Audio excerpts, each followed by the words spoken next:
Kowalski, and I am thrilled to be here. I want to thank you all for joining us for our webinar.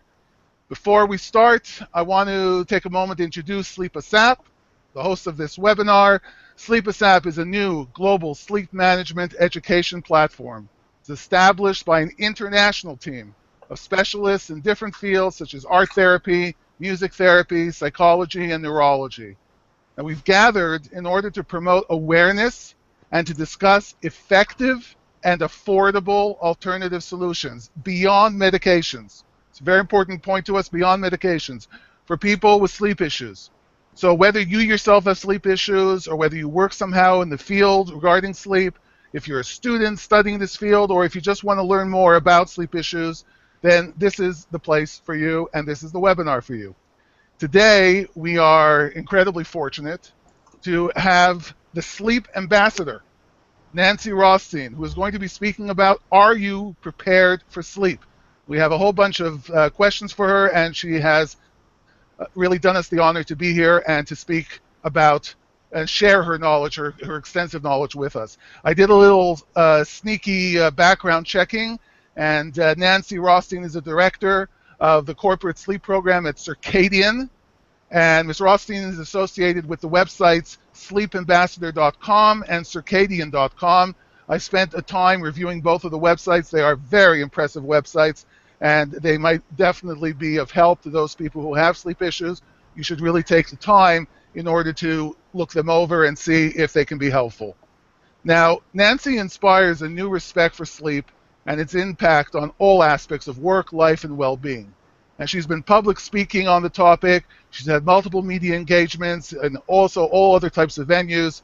And what she does is she presents a strategic solution selected to empower people to making lasting changes, alterations, modifications to optimize their sleep quality and their quantity. As the general principle is, if you help someone once, that's great, but if you teach them how to help themselves, obviously it goes on forever.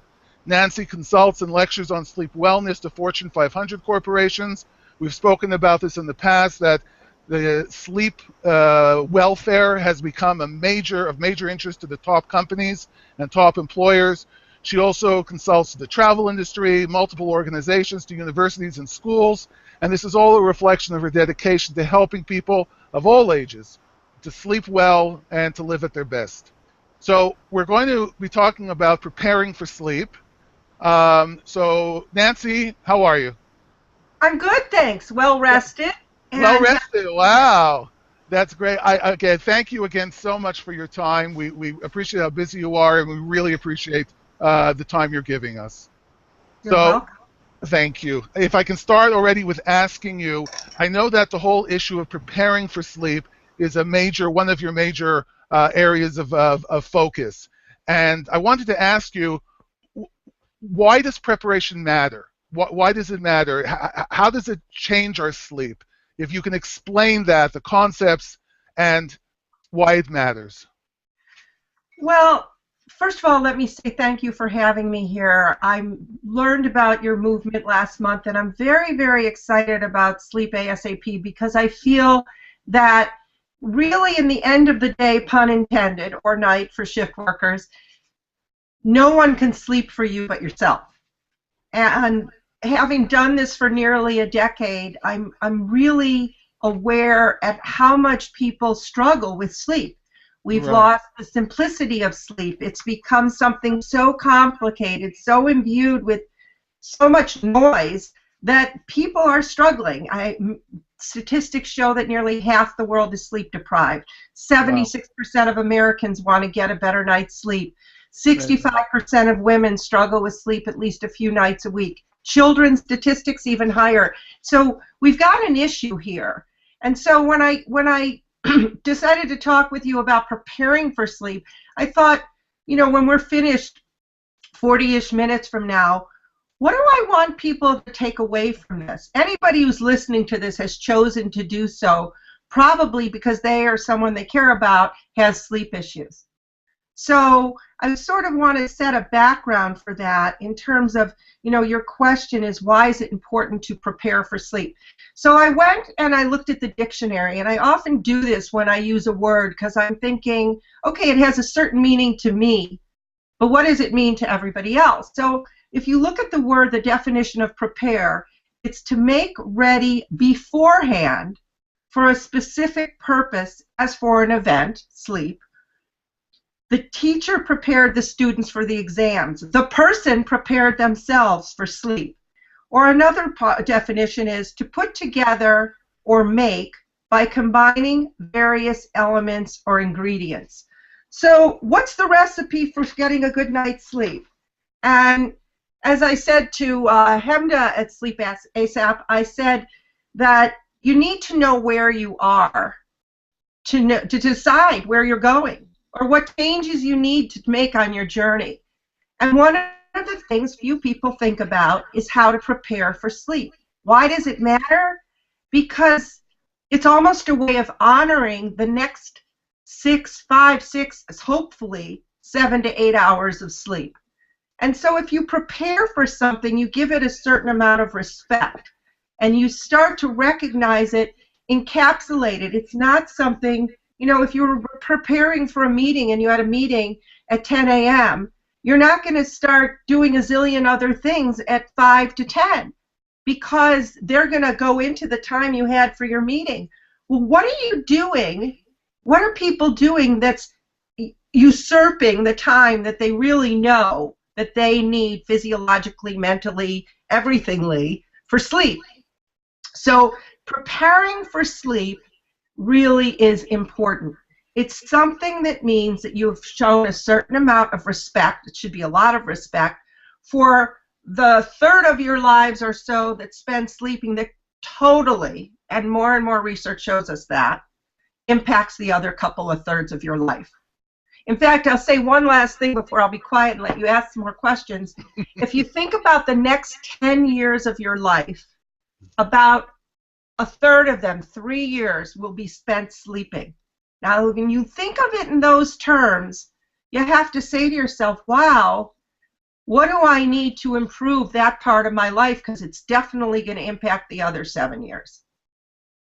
It's what you're saying to me is absolutely fascinating. It introduces this entire shift in your approach, in the person's approach or their mindset, because rather than see sleep as an inconvenience, what you're saying is that by preparing for sleep, you're transforming sleep into something that you actively want to do. So Right. somewhere in your subconscious, it's not that some part of your amygdala are fighting with you and saying, no, don't give in, fight the sleep, fight the orcs, fight for liberty. But instead, what's happening is that your brain is saying to itself, no, on the contrary, this is something we want to happen, and by preparing for it, that shows ourselves that it's important. And it may, and definitely, remember, where we are and where we want to go may not be the same place. And most people, look, you can have a PhD or no high school degree, and you probably have never taken a course on sleep. So that is part of preparing for sleep, is learning about it. And we'll get to that. We can't get to everything today, but being prepared for something, preparing for something means you know something about it. And few people, we, as I like to say, surrender to slumber, but know so little about what's happening. And we are cities that never sleep. I mean, when we lay down at night, there's an abundance. And I'll mention now so I don't forget later, there's a few resources I highly recommend people look at.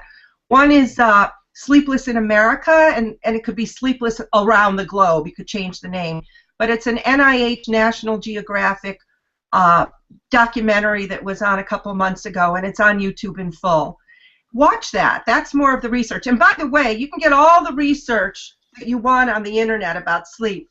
But what Sleep ASAP is doing, and what I'm trying to do in my work, and certainly today, is to help people for themselves, to empower them to understand how to get a better night's sleep.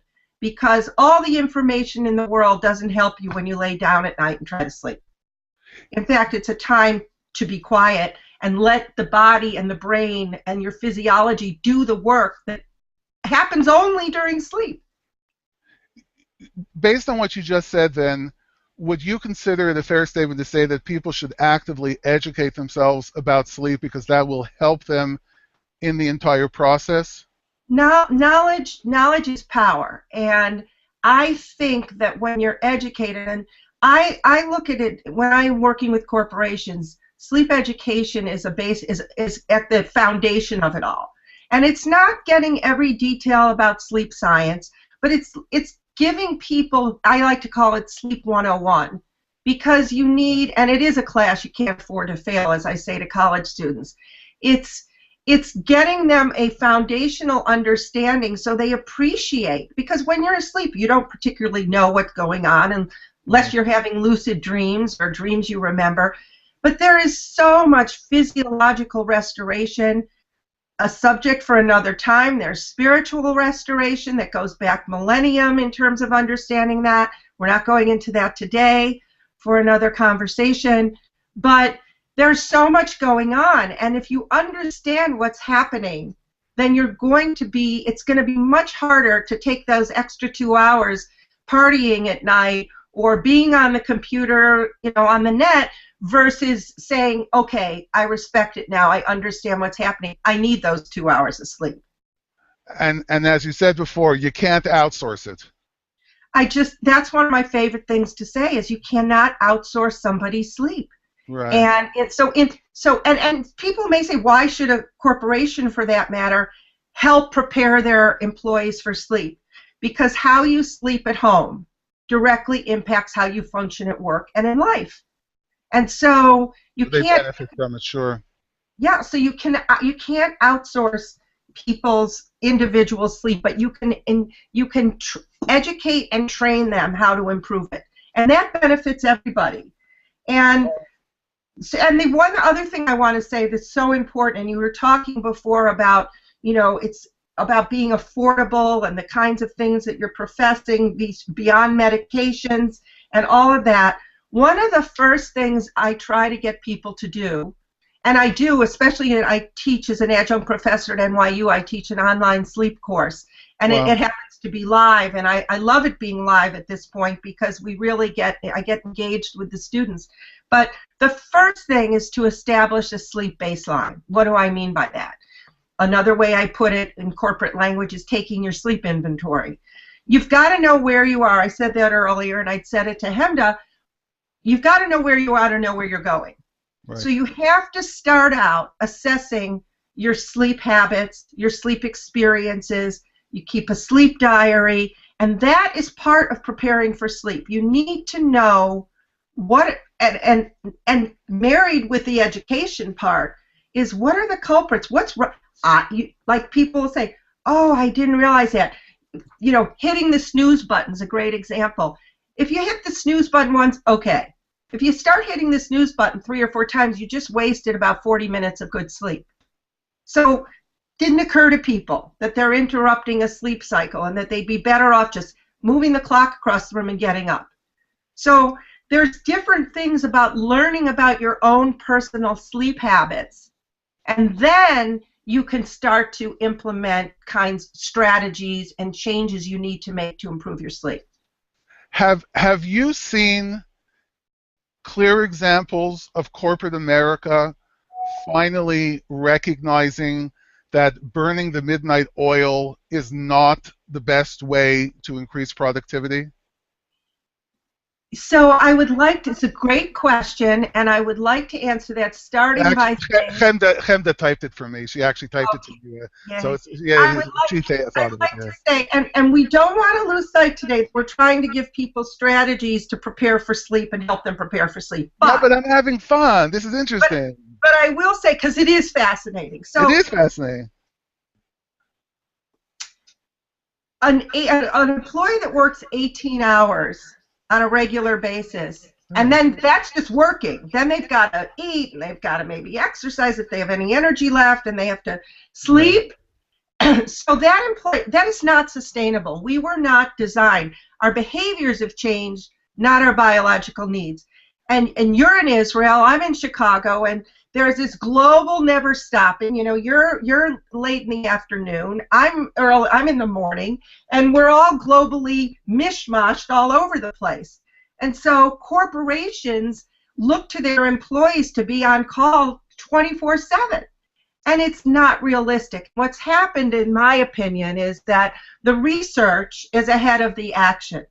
The research is saying that people are not being productive at the work. There's something called presenteeism. They're there, but they're not really there. Right. There's decision making, there's reaction time, there's concentration, there's focus.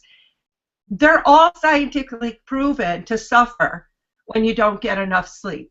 Amazing. Okay. And so corporations, I was interviewed a lot, but last week about something, and so can you give us names of corporations that are, this is new, this is a paradigm shift. This is this is not the the corporate warrior who's like working, 80 hours a week. Yeah, Right. you can do that for a while, but you're going to burn out. So Right. it's a paradigm shift for corporations to recognize that well-rested employees, safety-wise, healthcare costs, health, productivity, profitability, the whole thing has an impact. So you mentioned earlier at the introduction about wellness. I look at it as a wellness triangle. There's fitness and nutrition, and you've got cafeterias with calorie counts and fat counts, and you've got fitness centers at corporate offices. What happened to sleep? So it's new, and that's why I'm so passionate about this. I'm taking a decades-long experience and consulting and financial management career, and I started to see that sleep is a risk management issue, both personally and from a corporate perspective. Absolutely fascinating. Okay, I'm not going to ask you this question, but I'm just going to make a side comment that I just love the fact that you just said that sleep is a risk management issue.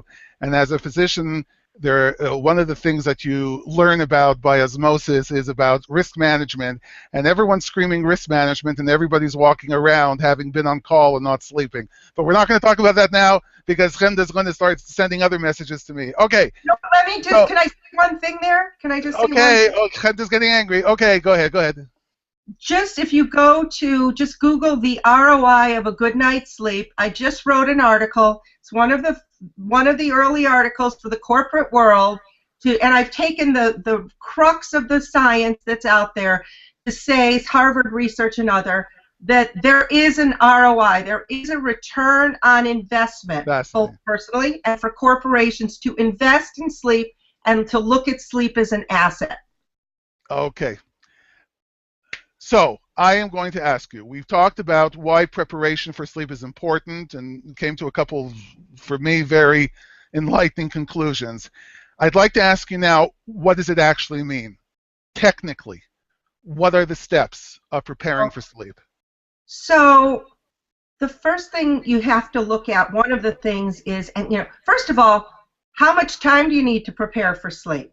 Okay. And one of the things, and I've thought this through, believe me, is you need to first, I would say for people to just take a piece of paper for about a week and jot down what you're doing in the hour before bed. Okay.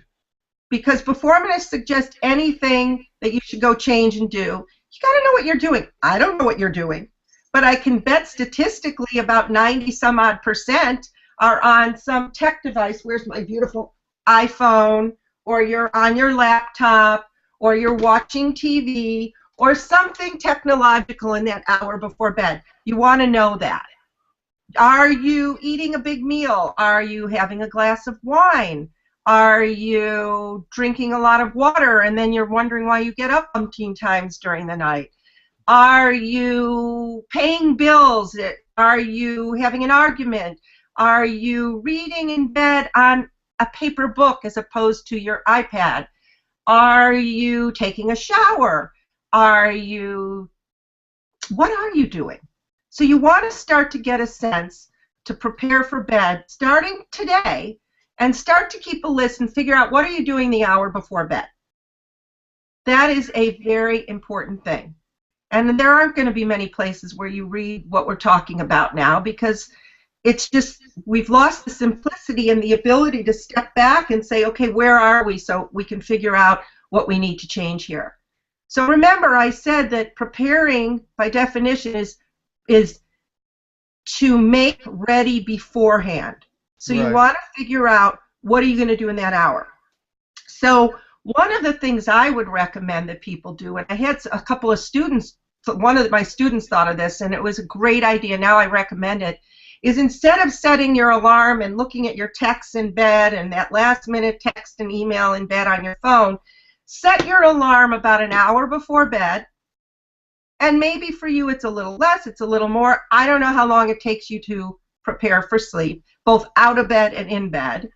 But it should definitely be relaxing things. But set the alarm an hour before, or 50 minutes, whatever that number is for you. But certainly from a technology perspective, to turn it all off about an hour. And set the alarm, and when that goes off, it's like shutdown time. It's time to tune out from technology, put technology to bed about an hour before you go to bed, and start to look at your transition to slumber, your transition to sleep. That would be the first thing. And the other thing is, I was just in an article about fastcompany.com about sleep procrastination.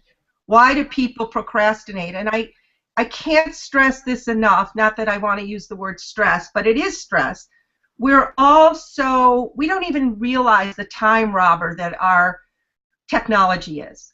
Checking emails, looking on something at the web, all these things we're doing, we don't even realize how much time goes by, and suddenly you're like really tired, you're forcing yourself to stay up, and then you can't sleep because you're so wired and tired. So it's really important to start to, when you're figuring out what are you doing in that hour, are you procrastinating going to bed? Is it because are you losing sleep over sleep? Is it hard for you to fall asleep? You know you're falling asleep. You know you're going to wake up during the night. You know you've got a big meeting the next day, or you're working out in the morning and you're going to be really tired. Start to really take a close look at that. What is robbing you of sleep? And as you start to have this sacred space, this hour before bed, what are you going to put in there? I have people tell me all the time, okay, Nancy, you had me get off all my technology. What the heck am I going to do for an hour? Have a nice, relaxing conversation. Take a bath. Sip a cup of chamomile tea. Have a nice conversation on your landline phone, or if it is your cell phone, just it's a problem in terms of the light that's emitted from all these devices, which is another conversation as well. But certainly you can all explore, why does blue spectrum light negatively impact our sleep? Plenty of research on that. So where are we? Where do you want to go from here with the preparing for sleep?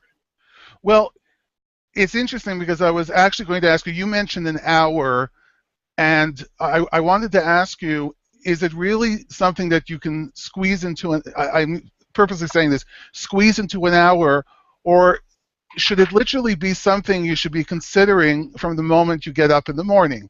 In other words, you get up in the morning and the first thing you want to say to yourself is, what can I do at this moment so that by the time I get home at the end of the day and the kids are in bed and everyone's eaten and done what they have to do, I don't have other things that are waiting or that are going to now pull me away from bed. So is it something that you really do just during that hour, or is it something that becomes almost a way of life? They say the way you eat isn't just something you do 3 times a day. It's a whole mindset. It's a whole way of life.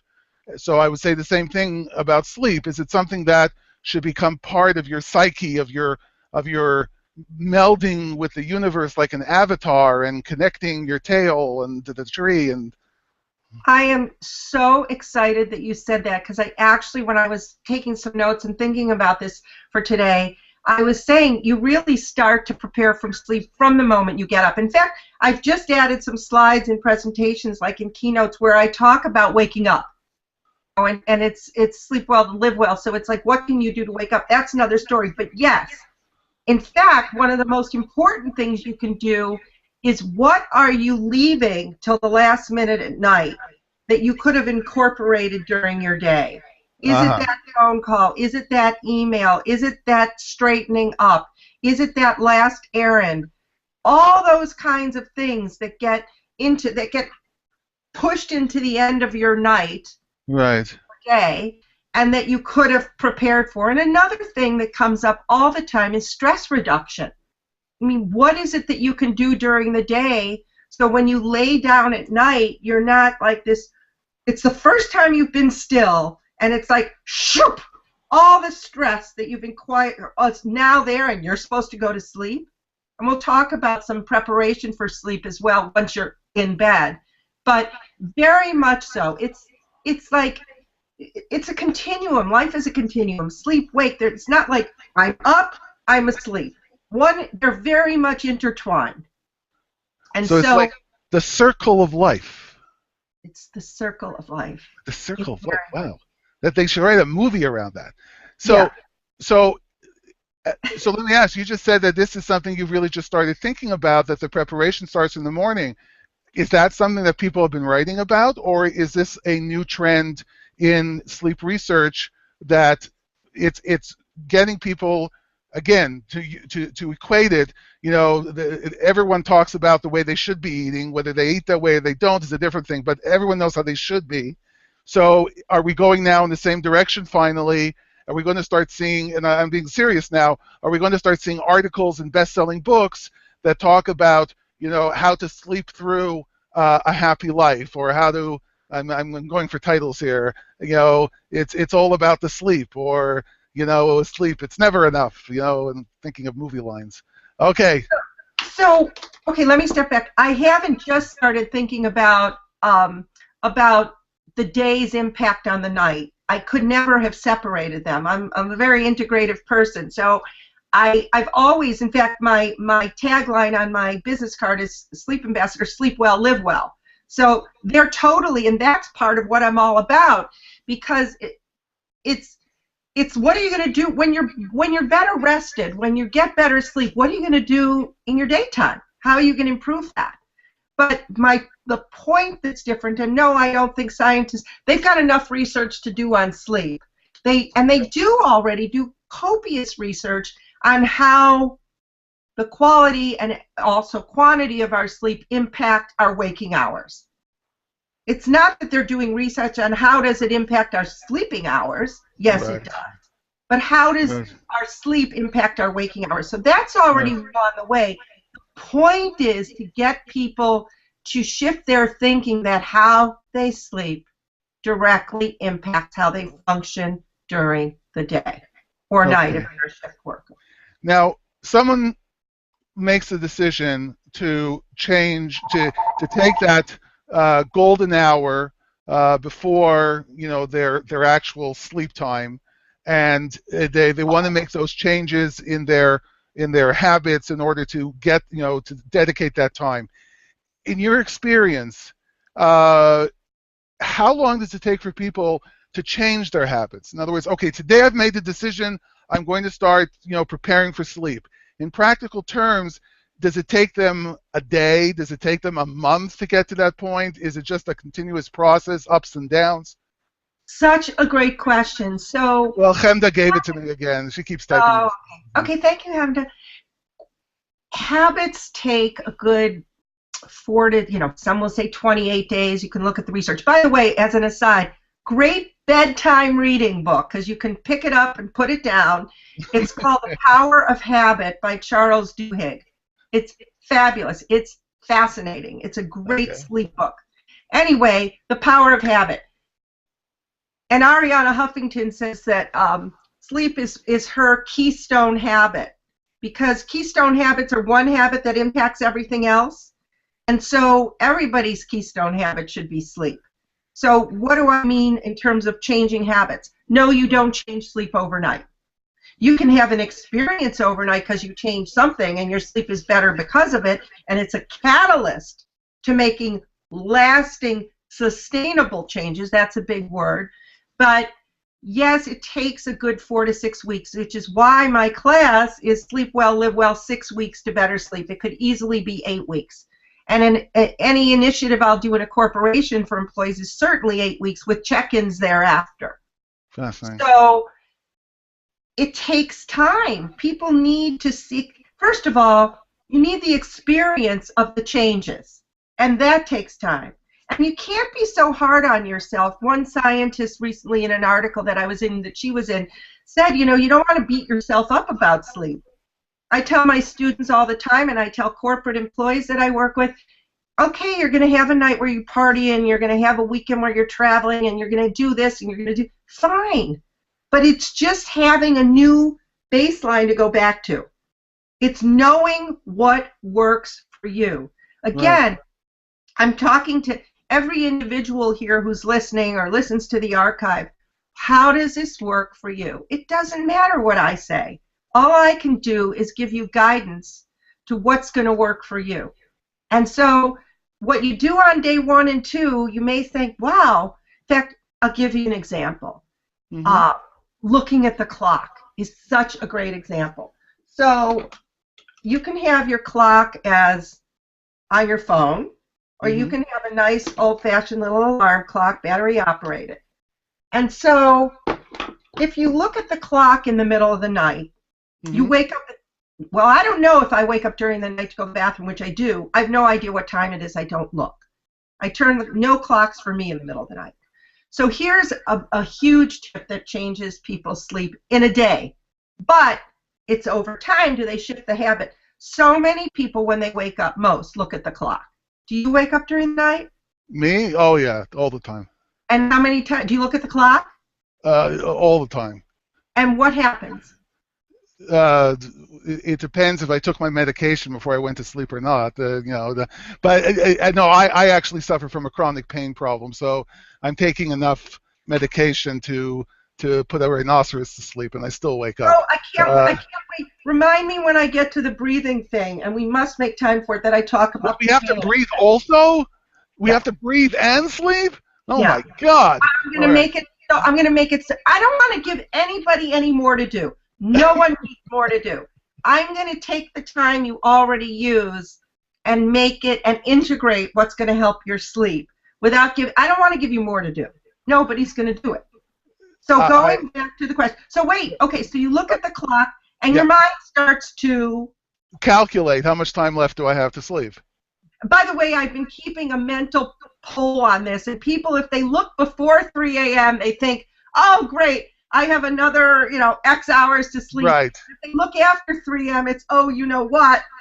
Shoot, I got to be up in 3 hours. So it's very interesting. Okay. So your brain. So it's a bad thing. You're saying it's a bad thing to look at the clock. It's terrible. Here's why.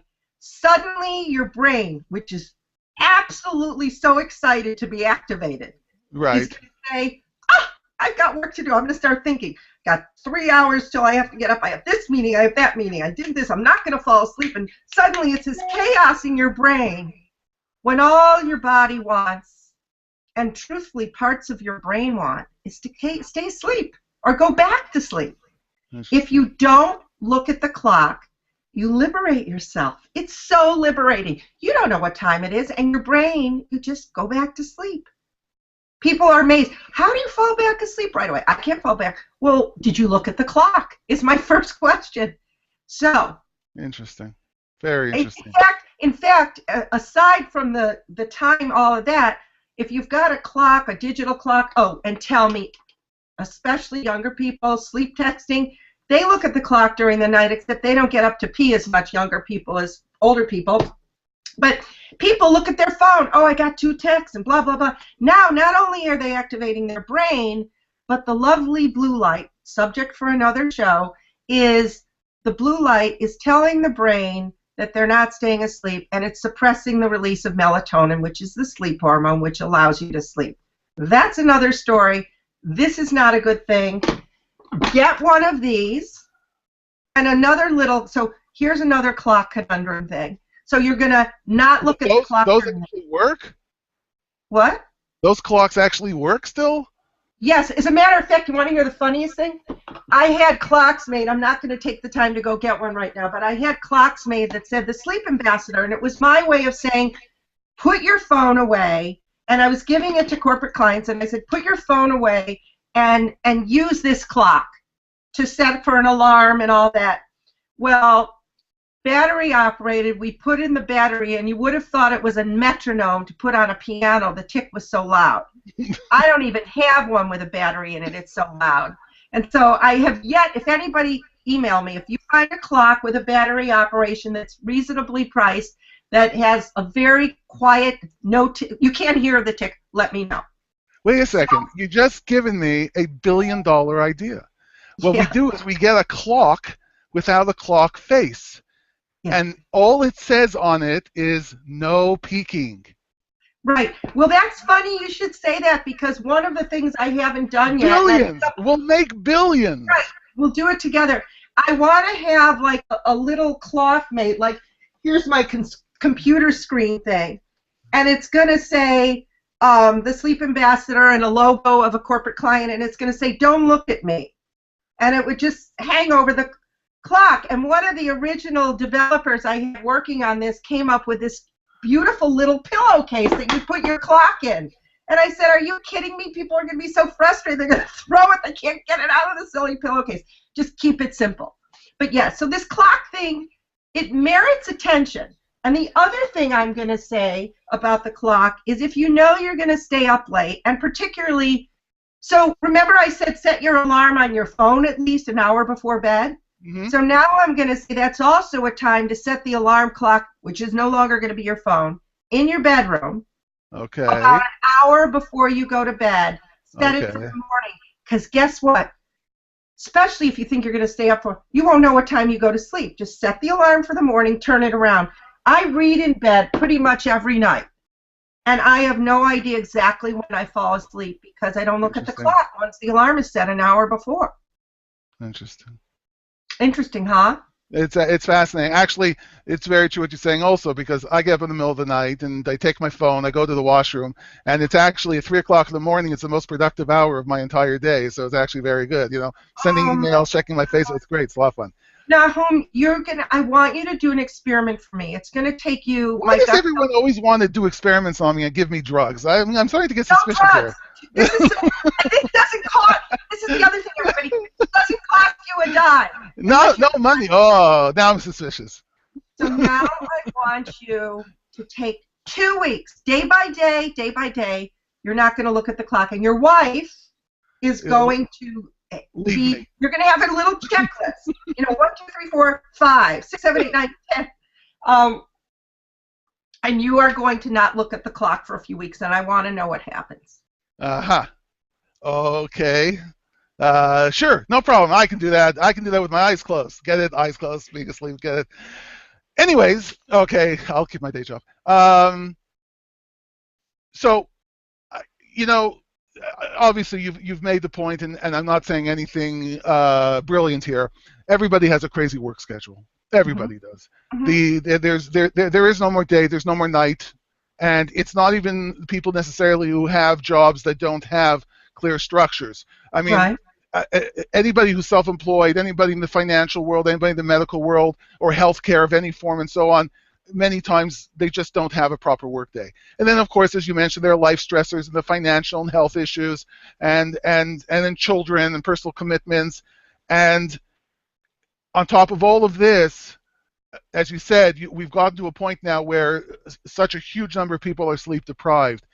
Now, I appreciate what you're saying, prepare for sleep, make that hour, respect sleep, but it's like a diet. It's like when people say, I'm going on a diet. The recidivism rate is huge because there's just so much these days pulling you in the other direction. It'll work for 1 day. It'll work for 2 days. But then you just find yourself so overwhelmed with guilt, or just in practical terms, it literally is a choice between having that key presentation ready for tomorrow or skipping another half night's sleep. That's just the environment you're in. What do you say to people like that? How do these people prepare for sleep? How do they manage with that? So we've got about 10 minutes, so I'm going to really give everybody some techniques to help them out personally.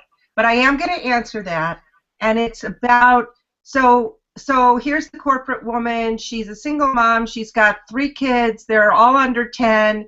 Marissa Meyer. All right, she talks about the fact she barely sleeps. All right, you mentioned Arianna Huffington before, and Marissa Mayer, contrarily, comes along and says, "I'm the CEO of Yahoo, and you don't really need to sleep that much." So Okay, you have people pulling you. right. So what I'm going to say to that is, all right, I'm not going to tell you you need to sleep 2 hours more a night because it's not happening. But let's talk Yeah. about the quality of your sleep. Let's Okay. let's optimize the quality of the sleep you do get first. And Okay. and I also heard you very much when you said about, okay, you diet for a day or two and then you're off the wagon again, you're back to your old habits. Sleep's a little different. If you give yourself a number of weeks to really see the difference, and even a few nights, it's going to really be hard to go back, especially. Okay. And I think sleep, ironically, is easier in some ways, certainly to see the effects quicker than Okay. somebody who's got chronic sleep. Chronic weight gain doesn't get lost over a weekend, and chronic sleep deprivation doesn't get lost over a weekend. It's going to take time. That said, the Interesting. results can be so profound. And by the way, I would be so remiss if I didn't mention this. If you go through all this sleep analysis that I mentioned and figuring out, really getting a sense over a few weeks what your sleep is, you said you have chronic pain. I don't Right. care what you do with all your sleep preparation and great sleep habits. If you're going to bed in pain every night, you're not going to sleep well. Right. You take medication. If somebody has an undiagnosed sleep disorder, are they and they've sensed that they've done everything and they're still having trouble. They may Right. snore and they may not snore and have sleep apnea. I sit on the executive committee of the American Sleep Apnea Association, and by the way, I will announce right now, I just learned, only because I did a baseline sleep study for something else, which I've done in the past for my research, I just found out I have mild sleep apnea. And Interesting. I see all the best. I talk to all the best, but I had a baseline polysomnogram, and lo and behold, I have mild sleep apnea. And that's a whole nother story, and I'd be happy to come on and talk about that because here I am. It's like the sleep ambassador suddenly has mild sleep apnea. How come I didn't know that? That's a whole nother story. I did suspect that I was waking up a bit fatigued. No naps, no caffeine, but do you have, or someone you care about, or a friend or a colleague, have undiagnosed sleep apnea or undiagnosed restless leg syndrome or pain that keeps you from sleeping? You Right. need to look at all these things. You cannot not look at them. It's too critical to your Who's supposed to look at those things? Who's supposed to ask those questions? Oh, I heard you on another webinar about talking about that. Your primary care physician, but they got 2 hours of sleep training. Now at Penn, where I'm an alum, University of Pennsylvania, they're up to 9 hours. It's great. And the pediatric textbook has now 9 pages instead of 9 paragraphs of 2,500 pages for doctors studying pediatrics. Right. That's another subject. You've talked about it before. It's important. But now let's help everybody. So you may have a sleep disorder. You're going to get it looked at. You may have chronic pain. When I do the breathing technique, think about this. You need to get the care. And if your doctor, be your own advocate. If you say to your doctor, I think I may have a sleep disorder, or I'm having trouble, be persistent. And if you're not getting results, go to a sleep specialist. Okay. So important. And in any work I do with corporations on my class, I always cover sleep disorders. And I'll close that up saying one thing. The question is, do you have disordered sleep, which most people do, or a sleep disorder? Disordered sleep being staying awake too much, taking supplements that, like melatonin when you've got your own natural melatonin. Right. It's all these different things, pulling all-nighters, drinking just before bed liquor, all those things. You So say them like they're bad things. Anyways. that's disordered sleep versus a Right. sleep disorder. Okay, so here we go. I look at relaxation strategies, both preparing for bedtime, and then there's other relaxation strategies to actually once you're in bed. And I think we're going to go right to being in bed. I mean, Okay. preparing for bedtime, we can talk more about that another time, but it's a warm bath, it's a sleep elixir like chamomile tea, it's reading, it's journaling, It's calming conversations, peaceful music, yoga positions that are conducive to sleep, stretching conducive to sleep, all of that. Now you're in bed. So there is a beautiful quote from Maya Angelou who says, "Let gratitude be the pillow upon which you kneel to say your nightly prayers." Let gratitude be the pillow upon which you kneel to say your nightly prayers. I personally do a gratitude practice every night when I get in bed. And why gratitude? Well, that's a whole nother story, but one of the important things of gratitude is you cannot be angry, you cannot be in a position of stress, and it's very relaxing. And there's work on this that goes back centuries and centuries, and when we do talk about the spirituality of sleep in the future, we'll talk about this in more depth. So as I was sitting teaching people breathing techniques, and I was teaching people to focus on body awareness, and I was talking about gratitude practices, I sort of came up with a trilogy sort of how do you combine those three so that people just have something really simple to do to stop the brain from all its activation and prepare, just have that transition to go into sleep, almost in training the brain, which is a fascinating topic, to allow it to go to sleep. And so what I suggest people do, and anybody listening, you can just close your eyes unless you're driving, and close your eyes, and I want you to take a few deep breaths. And just remember that your body is always present. Your body is always honest. Your body's not in the past or in the future, it's right now. It's your brain that's thinking about the past, that's into the future, and it's rarely present. So through your breath and your body, which is present, laying in bed, just imagine you're laying in bed, you're going to take this gratitude, and you're going to do something you've probably never done, which is express gratitude. Number one should be to your heart, because it never skips a beat, including when you sleep. So I actually often start with literally a heart. I have a heart quartz stone, and I'll hold it, and I'll say, what am I most grateful for today? And whatever comes first, that's it. And then here's the technique I suggest. And when you, Nahum, get to the point where you have pain, you may linger there a little bit more and honor it and feel it. Because when you are in the pain, you're not separate from it. You're not stressing up against it. So now everybody, close your eyes. You're in bed. You take a few deep breaths. And first you breathe down into your feet. Just feel, image the breath go into your feet. And you thank your feet. And you say, thank you for doing all you did for me today. Like, I couldn't have gone anywhere without you. Thank you so much. And then you just go up, and you go up to your, you're up your knees, slowly, peacefully, thanking every part of your body, bringing your breath into your body and expressing gratitude. It's so great because you've combined all three things into one great practice. And I know there's other variations, tensing up this, relax. I'm not talking about all that.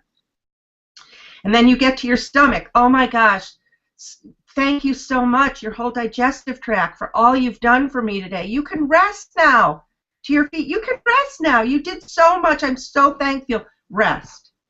To your heart, a special thanks, because you're not stopping. But you're just going to get to do your work in peace, because I'm not going to interrupt you. I'm not going to raise your stress level. I'm just going to let you be at peace.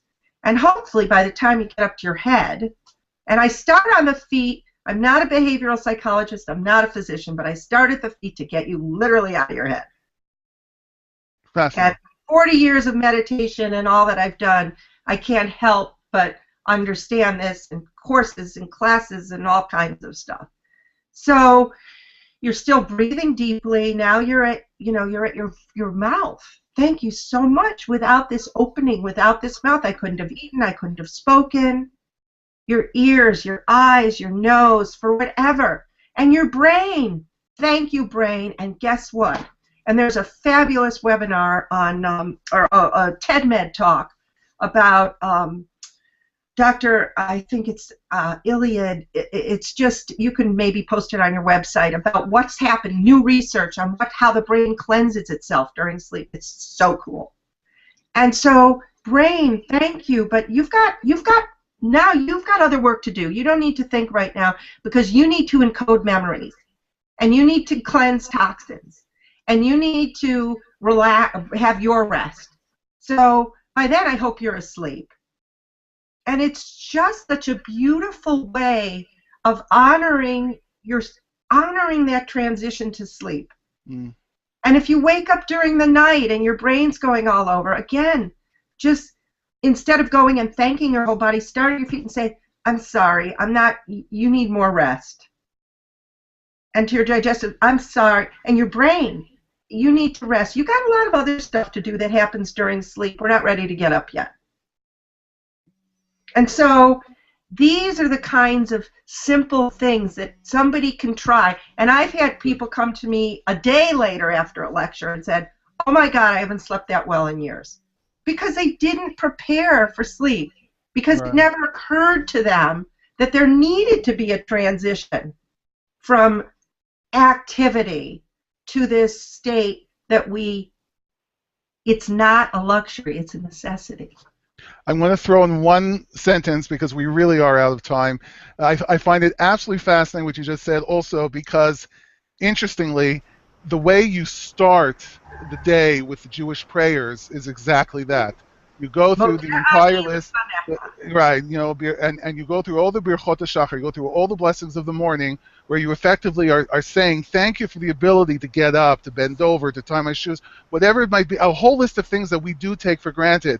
It's just fascinating that within the Jewish the Jewish prayer system, you say it in the morning, where at night you also say prayers as you're going to sleep. But you don't go through that litany. You do it in the morning. I know we don't. Unfortunately, we don't have time to say anything more. I want to thank you tremendously. This has been absolutely fascinating, really. And really, the last thing I'm going to say is that my mom. You talk about procrastination, and my mom always used to complain to me about that. And I told her, "You think I'm a procrastinator? You just wait." All right. I want to thank you again personally. Chemda, please.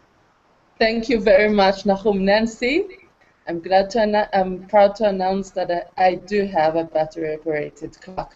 Ah! So, yeah. There you go. I waited all the webinar to say that. Oh, Hemda. And also, inspiration to all. Thank you for practicing the gratitude, and I wish you all a pleasant evening. Thank you all. Anna, also. Anna! She's